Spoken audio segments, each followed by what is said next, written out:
Hi guys, so welcome to my YouTube channel. My name is Napa. I've been investing in property for nearly 10 years now, and then on this video here, I'll help you identify what property strategy will work for you. So if you're new to the channel, make sure you press that subscribe button.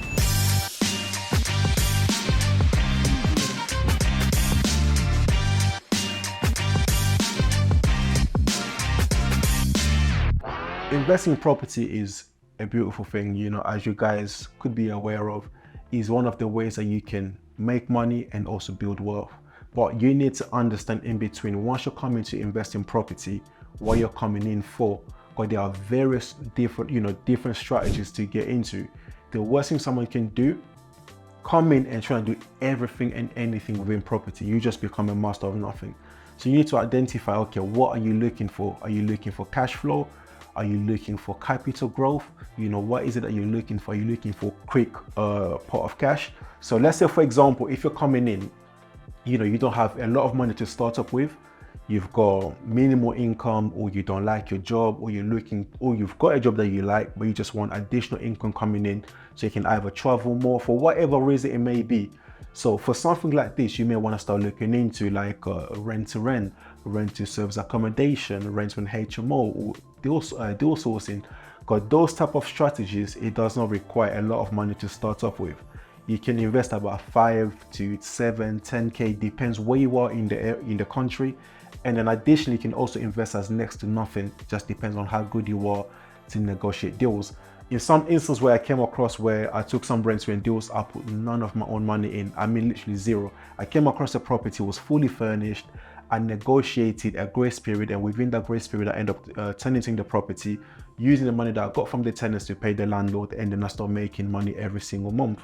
So that's one thing that you need to start looking into. What is your position? What is your situation? And what is your end goal? And another thing that I always say to my students, even myself, when I started in property, one of the major mistakes that I made, I hang into one strategy for so long because I did not have an end goal. I did know my end goal, but I didn't have a time frame on how quick or how soon I wanted to get into it, because I got bamboozled or influenced by the industry term, like where people would say, oh, you need to start making 10K per month. But realistically speaking, do you really need to be making that much? The average income, I think, is about 30K. That might give you maybe what, 2.5 per month. Or you might just have to do maybe replace that or double that. And then if your goal is to start buying property, once you've done that, then you want to progress into that route rather than you hanging around. But if you want to turn into a business, by all means, go for it. But you always want to make sure when you're coming in, you have an end goal into mind. So if you're coming in and say, hey, listen, I'm 40, I'm 30, I've got kids, I want to start building wealth for my family, then you can start looking at strategies like buy-to-let, commercial conversion, where you're holding the assets and they're appreciating value, and then also is giving you rental income every single month. So there's different things that you want to start looking into. You can be a young lad or a young woman come in and say, hey, listen, I need a pot of cash for me to live my lifestyle, or for me to start saving, to start buying property. You can start looking at flips where you come in, you invest money, you make about 20, 30, 40K, you repeat until you come to a certain amount, then you can start buying your own assets. So when you start looking at your strategy, it really nails down to what you're looking into, what is your end goal, what you're looking to achieve. Once you identify that, the next thing you want to move into is your location. Where do you invest? Where do you buy these properties? Where do you do your rent to rent, or where do you source these deals, or where do you flip these properties? Understanding your location is very, very crucial in property. As you hear it every single time, everyone bangs about location. It's absolutely true, because if you get a property in a worse location, bro, you're screwed up, you're messed up. So the next thing that you want to be looking into, get your location, understand your location, understand the macro, the micro economics of that location, understand the political things that's going on within the UK, how that will affect your location, understand the development of that location. Is any infrastructure going to happen? Is any bigger company going to move into that location? So obviously when that happens, that's going to bring more stability in the area. That's going to bring more supply of people in the area. And if there's less properties, what's going to happen? The prices will shoot up, and the rental value will also shoot up. So once you identify your strategy, the next thing that you want to do is identify what location I'm going to go into. The next aspect you want to do is add value. How are you going to add value in that area, or how are you going to add value to yourself? So if you're going to do, for example, like deal sourcing, you can do like a finder service where you come in, you find someone a property, you pass it on to them, you get a fee in between. Or you can come in, find the deal, package the deal, do all the numbers, do like an end-to-end service, pass it on and make a significant amount of money on that deal. But you want to start finding, okay, what can I do in order for me to become valuable? Do you know much about the area? As I discussed earlier on, because you can use this information to educate or even to charge someone that wants to invest in that area to leverage your knowledge. And even you yourself, when you're investing in that area, when you're renting that property, you're actually adding value into that area, because you're giving that property to a family or to someone that actually needs accommodation. So you're adding value to the area. So now done, sit down and think about what value you're going to add. So once you identify that, you want to go down into what is your criteria, because my criteria might not be the same as your criteria. Like, I hear this all the time, like someone will call me, or they want to, jump into my mentoring program. Oh, Napa, I want to invest in property. I want to do rent to rent, but how much profit should I make? Bro, I don't know how much profit you want to make. Does that make sense? Because my threshold of profit may not be the same as yours. When I'm doing BRR, when I buy refurb refinance, my criteria might not be the same as someone else's. Some people are happy to leave 30K, 40K. Some people are happy to leave 50K. Some people are happy to leave nothing. Some people are happy to leave 10K. So it boils down to what is your criteria? What are you looking for? So once you narrow down your criteria, then you look into your position. Okay, do I have the fund? Do I have the money to make this dream or this vision into reality? If you don't, then the next aspect that you got to start doing is, I need to start raising money. And for you to start raising money in this modern age, you have to become valuable. You have literally social media, as much as I hate doing it, for my business, I kind of need to do it. Does that make sense? Like, even for me giving you guys this level of value, I need to do it, because I know in return, either I will get clients, I will get investors, I will get people that want to work with me. So I want to demonstrate my level of knowledge, my expertise, and then also how I'm giving you guys for free.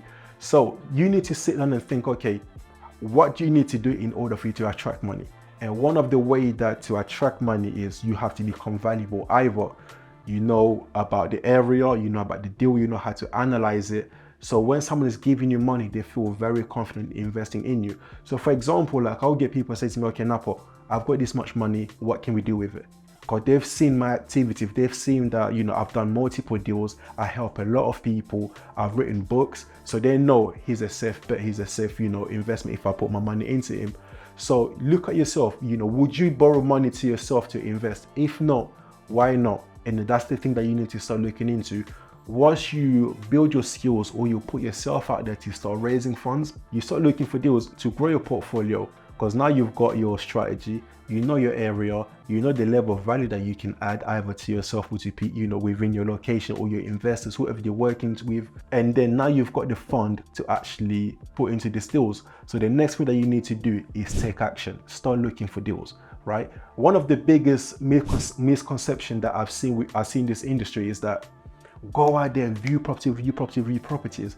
Like, for me, I'll call myself like a one-hit sniper, because I'm not going to spend hours of my time viewing properties. I will go online, I will see the properties that will make sense for me, that it matches my requirement. I'll call the agent, or I'll send an offer via email or over the phone, whichever way that I'll send my offer. Because once I send my offer, subject to viewing, it saves me a lot of time, because if I'm going to go there and then I know the numbers are going to work for me anyway, I'll go and view that property, I'll put my offers, they reject it, I just wasted my time.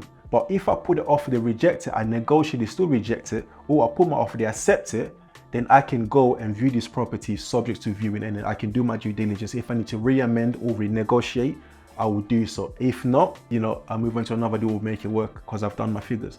So really start taking action out there, stop putting in offers, because without the offers, there's no deals. You literally need to be out there putting as many offers as possible. So use your time wisely, rather than just going out there viewing bare properties for no reason. Actually, you can actually go there, the thing I'll see, if you want to go out there, build your confidence, see properties and build your relationship, that makes sense. But once you become more experienced, you want to start using your time very wisely. I'll say be very precise and diligent, know your numbers. Once you put your offers, if it's accepted, then you go and see the property, and then you take it from there. Once you start looking into investing in property, look at the strategy that you want to get into. Find your strategy, find your location, know your criteria, have the money ready, start looking for deals. Once you find one, put an offer, and then that will be you starting on your property journey. If you've got value from this video here, make sure you subscribe, like. As you guys know, stuff like this really help their channels grow, and I want to reach out to as many people as possible to help out onto for the financial education, whether it's property, anything. I believe we're out here to help each other to get better into things. So as I'm parting away with my knowledge, what I've accumulated along the years, all I'm asking you guys is to subscribe, and then if you've got any question, comment below, and I'll be happy to get back into you. I'll see you in the next video.